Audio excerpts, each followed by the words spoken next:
네, 매주 월요일 뜨거운 정치권 뉴스와 쟁점을 가지고 이야기 나눠보는 시간, 대담한 대담. 오늘 함께 해주실 두 분 먼저 소개해드리도록 하겠습니다. 배재대 행정학과 최후택 교수 나와 계십니다. 어서 오십시오. 안녕하세요. 네.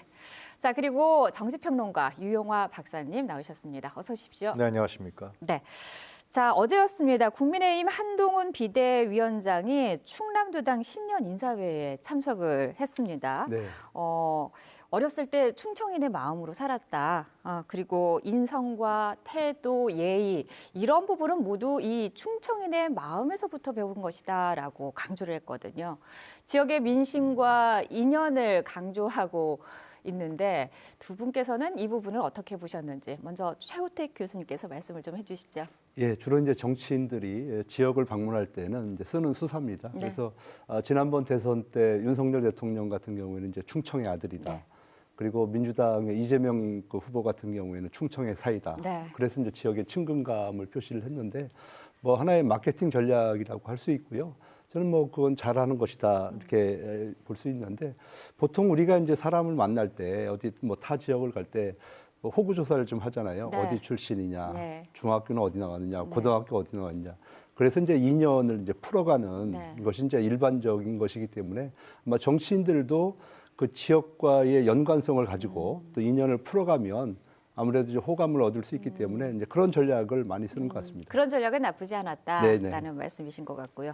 유용화 박사님께서는 어떻게 보셨습니까? 그 한동훈 비대위원장이 지금 민주당의 86그룹 이념 정치를 비판하고 그러면서 1970년대생으로 새로운 세대에 대한 정치적 비전을 제시했던 거 알고 있는데 근데 구태하게 지역 정치를 강조한다는 것은 자기가 얘기했던 부분과 상당히 배치되는 측면이죠. 그런데 네. 충청에 가서만 그런 게 아니고요. 네. 강원도에 가서는 부친과 모친 강원 네. 출신이라 해서 국민의힘은 강원도의 힘이다. 그랬고요. 또 부산에 가서는요. 그 자기 자신이 거길 좌천당했었는데 그 뭐니까 롯데 자이언츠 야구를 저희가 구경했다 그러는데 네. 근데 나중에 밝혀진 사실이지만 그것은 2020년 6월에 이제 부산에 갔는데 그때는 코로나 때이기 때문에 이게 야구 경기가 없었습니다. 무관 중이었단 말이죠. 그것은 이제 그래서 나중에 이것이 이제 그 나왔던 거죠. 이것이 1900 몇 년입니까? 2008년에 경기 사진을 네. 이제 올려왔고 이게 자기 자신이 좀 거짓말한 게 드러나 버린 거죠. 네. 이런 걸 봤을 때는 또 1992년 롯데자이언츠 이걸 했는데 부산에 있는 시민들은 롯데자이언츠가 1992년 우승한 다음에는 우승을 지금까지 못했대요. 이게 조롱거리가 된다 이런 비난도 있습니다. 이렇게 뭐 그런 얘기도 있는데요. 뭐 꼬투리를 잡으면은. 근데 이런 것은 결국은 뭔가 지역 연고. 그러니까 한동훈 위원장이 가서 충청도에 와서 자기 유치원과 초등학교를 다녔다. 그리고 좌천당한 곳이다 그러는데 제가 알고 있기로는 검사들 말이죠. 네. 다 지방 가요. 지금도 지방 가 있는 검사들 굉장히 많습니다. 그렇습니다. 네. 검사들 다 좌천당한 건가요? 네.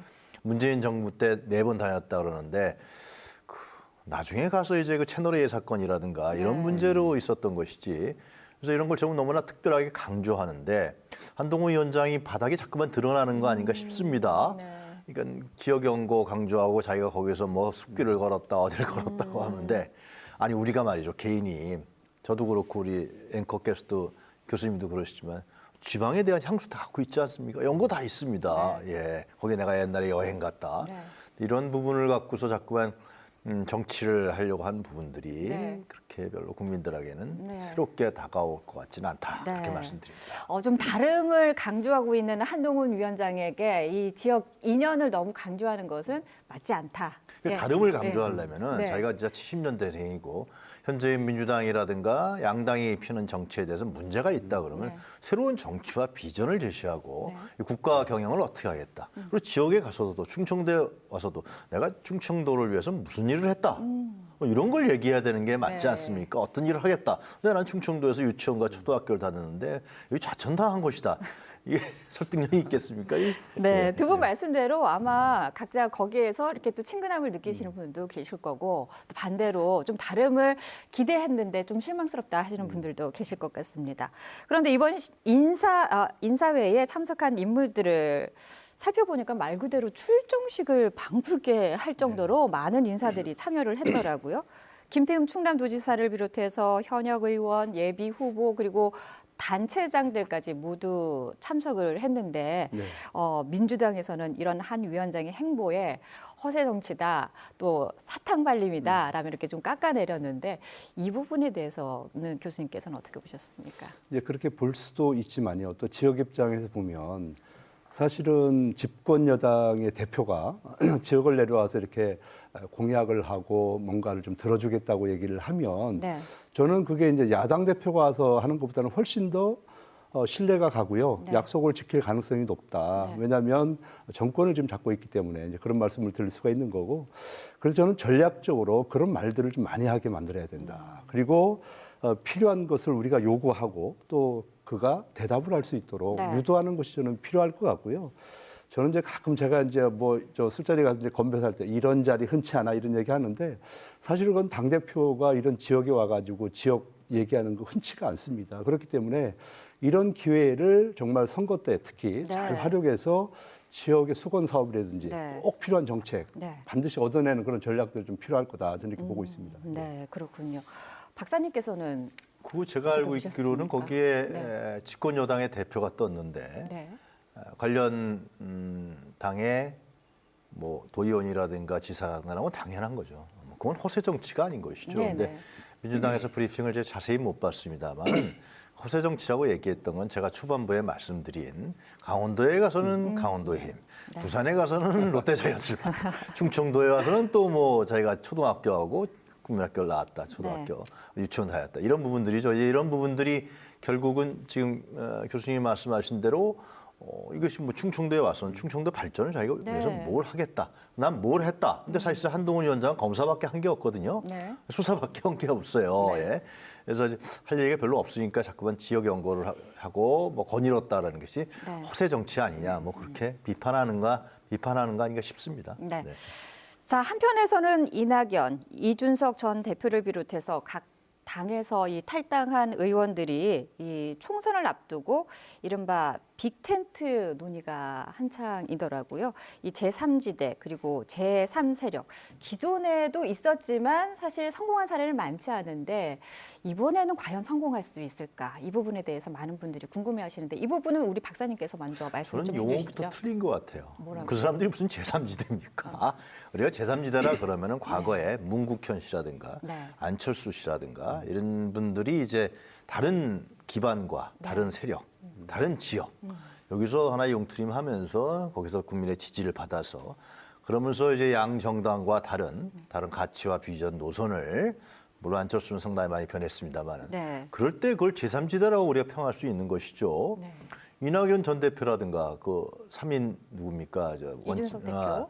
이준석 대표는 좀 다르고 네, 원칙과 3인 그 원칙과 상식인가 네. 뭐 그분들은 다 그 민주당에서 네. 이 밀려난 사람들 아니에요? 엄격히 얘기하면요. 공천도 잘 받지 못할 것 같고 그리고 이재명 대표에 대한 신랑과 비난 그래서 언론에 얘기하면서 그거 갖고 사실상 정치적 생존을 했던 사람들이에요. 네. 그러다가 이제 상당히 이번에 하이 10% 20% 평가가 있었잖아요. 뭐 제가 정확히 들은 얘기는 아닙니다만 뭔가 공천도 잘 안 될 것 같고 당원들의 지지도 잘 못 받는 것 같고 그렇다고 해서 야당으로서의 윤석열 비판이라든가 윤석열 정권의 심판과 싸운 사람도 아니고 나가서 자기네들이 제3지대라는 거예요. 무슨 기반입니까? 물론 언론에서는 이제 이게 뭐 이반이 일어나고 그러니까 뭐 많이 보도를 하고 있습니다만은 일단 제3지대는 아니다. 이준석 씨도 마찬가지 아닙니까? 실제로 지난 대선에서 윤석열 대통령 후보를 위해서 열심히 뛰었었는데 그 이후에 집권 여당에서 엄격히 공학적으로 얘기하면은 그 윤핵관과의 헤게모니 쟁탈전에서 뒤로 밀렸단 말이죠. 네. 자기 자신이 뭔가 장애 주도권에서 밀려버렸단 말이에요. 그 과정은 뭐 부당한 측면이 있습니다만은 그리고 이후에도 지금 그 신당 창당한다 그러다가 가만히 있다가 한동훈 장관이 네. 비대위원장이 되면서 이제 창당에 나섰단 말이죠. 이런 측면을 봤을 때는 한동훈 이준석 씨도 이준석 전 대표도 결국은 내부 헤게모니에서 밀려난 사람이고 이쪽은 마찬가지이고 그런데 무슨 제3지대가 있고 무슨 미래시대연합이 있고 뭘 있습니까 도대체. 네.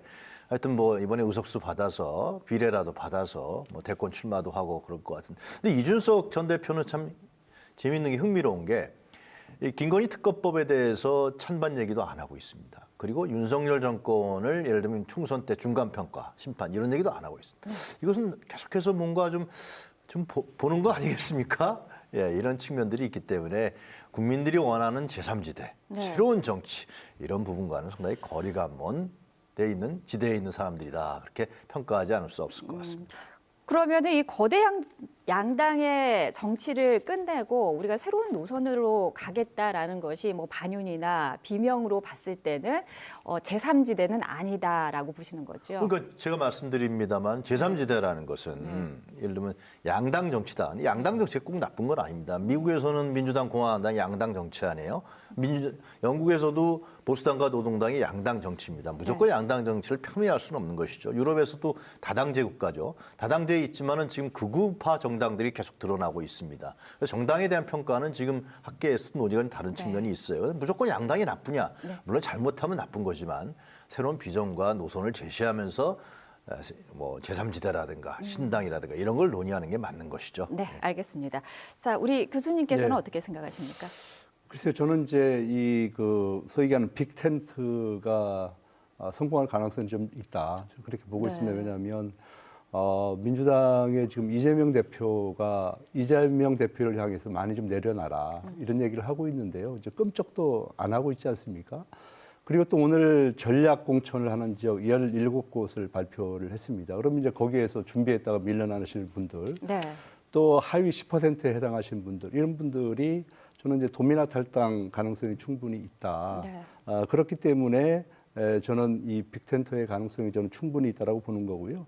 또 이 불합리하고 또 이 비합리적인 그런 공천이 진행되면 진행될수록 네. 특히 뭐 예를 들면 뭐 노웅래 국회의원이라든지 황운하 의원 또 정몽주 의원, 이재명 대표 이런 분들 같은 경우는 지금 사법 리스크가 충분히 있는데도 불구하고 적법 판정을 내렸단 말이에요. 그러니까 네. 국민들이 이것을 보고 어떻게 평가를 하겠습니까? 그래서 이런 그런 비합리한 그런 공천이 계속 지속될 가능성이 있기 때문에 저는 빅텐트의 가능성은 충분히 있다. 그런 말씀을 드리겠습니다. 네, 알겠습니다.